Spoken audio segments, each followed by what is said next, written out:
Guys, kalau seandainya teman-teman pengen ngerasain rasanya pakai iPhone untuk pertama kalinya, mungkin gua ada alternatif yang harganya murah banget nih. Sekarang cuma tinggal 1 sampai 1,5 jutaan aja, teman-teman bisa dapetin iPhone yang satu ini.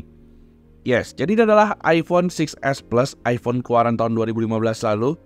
Tapi kenapa gue bisa bilang HP ini adalah HP yang cocok banget buat teman-teman yang pengen pertama kali pakai iPhone? Karena kalau seandainya kita lihat iPhone 6s Plus ini dari segi UI-nya, ini tuh masih cukup relevan dengan iPhone di tahun 2023.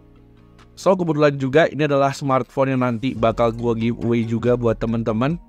So, pastiin dulu sebelum teman-teman lanjutin video ini, kalian bisa klik tombol like sama subscribe-nya dulu ya. Sebelum kita lanjut ke video reviewnya.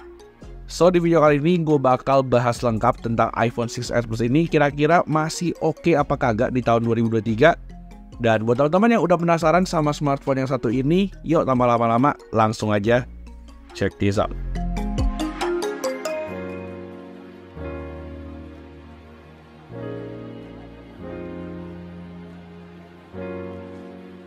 Alright, ini adalah iPhone 6s Plus. Ini adalah iPhone yang umurnya udah menginjak 8 tahun di tahun 2023.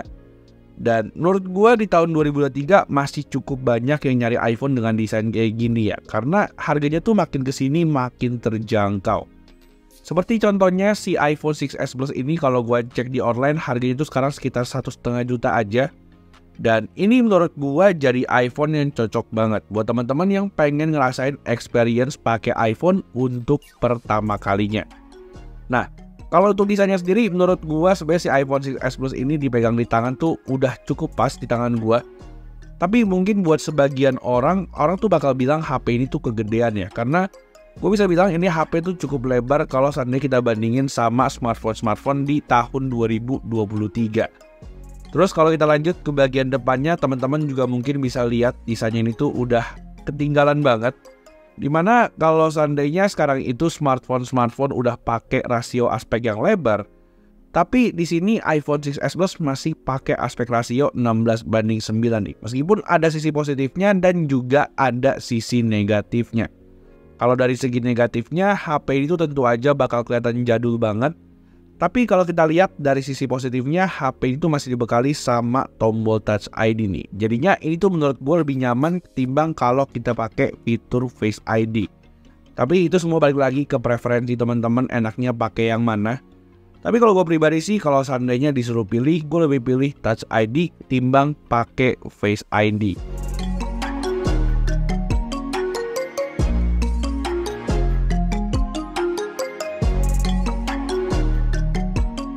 Nah, mumpung lagi ngomongin soal layarnya juga, gue sekalian bakal bahas tentang spesifikasi layar dari si iPhone 6s Plus ini. Dimana kalau seandainya kita lihat dari spek layarnya, ini tentu aja udah ketinggalan banget ya. Layarnya ini tuh pakai layar 5,5 inch dengan aspek rasio 16:9. Dan untuk panelnya sendiri, HP ini tuh pakai panel IPS nih, dengan resolusi Full HD dan punya refresh rate 60 Hz. Terus kalau untuk speakernya sendiri juga udah ketinggalan dimana HP itu pakai setup mono aja. Tapi ternyata menurut gua kalau seandainya teman-teman pengen pakai untuk kebutuhan casual seperti nonton ataupun streaming film, ini layar dan audionya tuh menurut gua udah lebih dari cukup guys. Di sini menurut gua experience nonton di HP ini tuh lumayan enak karena HP ini tuh punya layar yang cukup lega. Cuman ya balik lagi, siapa orang yang mau pakai aspek rasio 16:9 di tahun 2023? Tapi kalau ada, teman-teman mungkin bisa langsung aja drop komen di bawah. Teman-teman tuh lebih prefer yang mana? Pakai iPhone 6s Plus yang pakai aspek rasio 16:9 atau malah pakai HP entry level yang dipasang sekarang yang punya aspek rasio 20:9?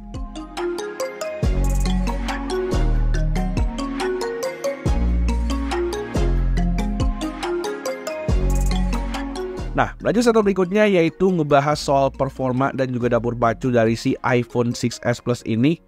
Untuk jeroannya sendiri, teman-teman mungkin bisa langsung aja lihat rekap spek yang udah gue tampilin di layar berikut ya. Dimana HP itu pakai chipset Apple A9 dan untuk RAM sendiri di sini juga cuman 2 GB serta storage yang gue pegang sekarang adalah yang varian 32 GB. Untuk software sendiri di sini juga cuma mentok sampai iOS 15.7 aja. Dan ini udah nggak dapat update lagi ke iOS 16 atau iOS 17 ya, karena HP ini tuh umurnya bisa dibilang udah lumayan uzur. Tapi mungkin buat teman-teman yang masih pengen pakai iPhone 6s Plus, teman-teman tuh tenang aja. Karena kalau seandainya teman-teman masih pakai iOS 15, itu tuh jangkauannya tuh masih cukup panjang, sampai aplikasi-aplikasi yang kalian pakai itu nantinya nggak bisa dipakai lagi.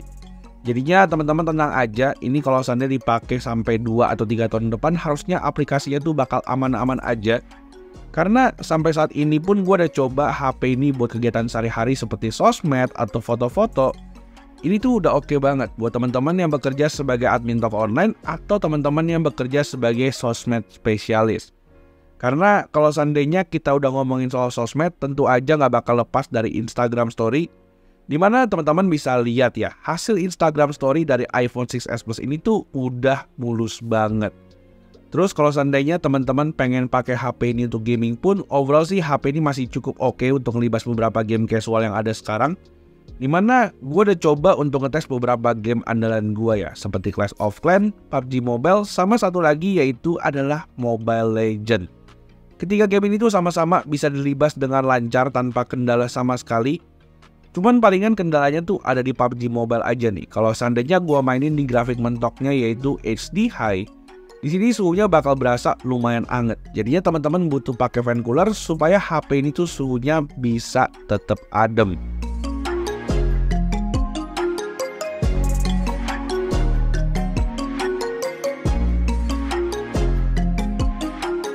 Terus kalau kita lanjut ke sektor baterainya, HP itu dibekali sama baterai dengan ukuran 2750 mAh. Dimana tentu aja kalau seandainya kita pakai HP dengan ukuran baterai segini di tahun 2023, itu bisa dibilang kayak bunuh diri guys. Karena ukurannya itu kecil banget dan gak bisa menunjang aktivitas kita sehari-hari. Hal yang sama juga gua rasain di iPhone 6s Plus ini, dimana menurut gua kalau seandainya dijadiin daily driver ini tuh udah kurang gitu cocok. Karena kalau seandainya kita lihat dari battery health-nya aja, ini tuh udah 79% guys. Jadinya harusnya ada penurunan performa dari sektor baterainya. Dan untuk chargingnya pun menurut gua kebetulan HP ini juga cukup lama. Butuh waktu sekitar hampir 2 jam untuk ngecas HP ini dari 0 sampai 100%. Nah, terus lanjut setup berikutnya yaitu ngebahas soal kamera. Di sini untuk kameranya sih gua nggak bakal bahas banyak ya. Karena di sini teman-teman bisa lihat untuk setupnya, kamera belakangnya itu cuma satu aja beresolusi 12 megapiksel, sama kamera depannya punya resolusi 5 megapiksel. Hasilnya gimana? Well, teman-teman mungkin bisa langsung aja lihat sampel foto yang udah gue jepret pakai iPhone 6s Plus ini ya. Dimana untuk tahun 2023, hasil foto dari HP ini tuh bisa dibilang emang cukup ketinggalan nih. Karena detailnya tuh menurut gue kurang gitu oke. Sama noise levelnya pun menurut gue cukup tinggi, meskipun kita pakai untuk foto di kondisi yang masih cukup cahaya. Tapi kalau seandainya kita bicara tentang skin tone ataupun color, ini menurut gue HP-nya udah cukup oke. Tapi kalau seandainya kita udah ngomongin foto low light dan juga kamera depan, ini teman-teman gak usah expect too much lah. Karena untuk hasil fotonya menurut gue ini tuh kurang gitu bagus.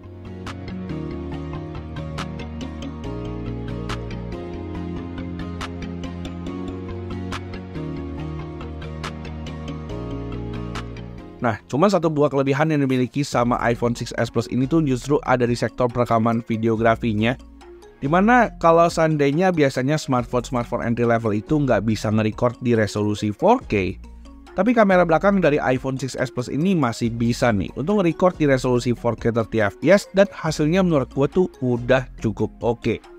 Cuman ya sayangnya untuk kamera depannya HP ini cuma bisa record di 720p aja.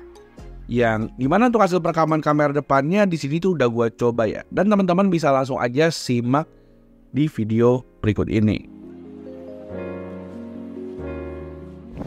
So guys, jadi yang teman-teman lihat sekarang adalah sampel recording dari iPhone 6s Plus, dan ini gue record di 720p ya, atau di perekaman paling tinggi dari kamera depannya. Nah, hasilnya menurut teman-teman gimana? Stabil apa kagak? Dan kira-kira gimana nih kalau audionya?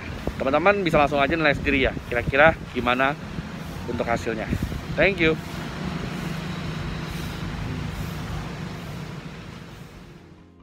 Nah, lanjut satu terakhir yaitu ngebahas soal harga dan juga kesimpulan dari si iPhone 6s Plus ini.